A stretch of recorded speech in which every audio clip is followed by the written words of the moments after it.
তুরাগের পাড়ে নামা বাজারে গিয়েছিলাম।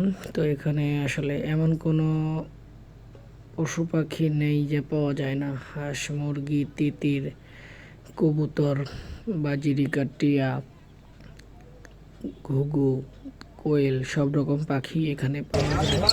ভাই এটা তো কি ঘুঘু? চলুন ঘুরে ঘুরে দেখি বাজারটা আসলে কেমন। কত করে জোড়া এটা?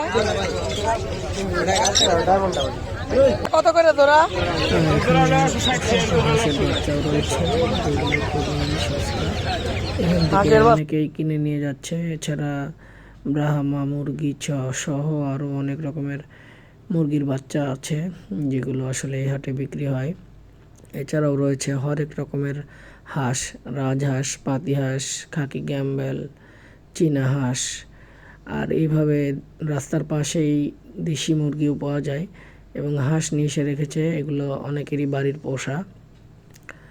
এছাড়াও ব্যবসায়ী হিসাবেও আছে। এখান থেকে আপনারা খুঁজলে চাইলে দেশি মুরগিও পাবেন, একদম বাড়িতে পোষা দেশি মুরগি। এবং নানান রকমের হাঁস আপনারা দেখতে পাচ্ছেন এবং হাঁসের বাচ্চা।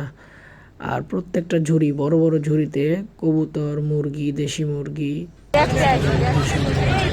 সব রকমের হাঁস মুরগি আপনারা এখানে পাবেন। এবং কবুতরের বাচ্চা, হরেক রকমের কবুতরের বাচ্চা, এক এক রকমের সাইজ আপনারা দেখতে পাচ্ছেন। এছাড়াও এই যে এইটা আর ওইটা মিলাইতে পারো, নরমাদি আছে।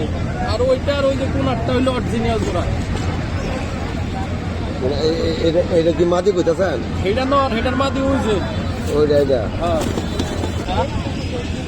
এছাড়াও এখানে অনেক রকমের কবুতর এবং কবুতরের বাচ্চা আছে। অনেকেই বাড়িতে পোষান, তারা কবুতর পোষেন, তারাও নিয়ে এসেছে কবুতরগুলো বিক্রির জন্য।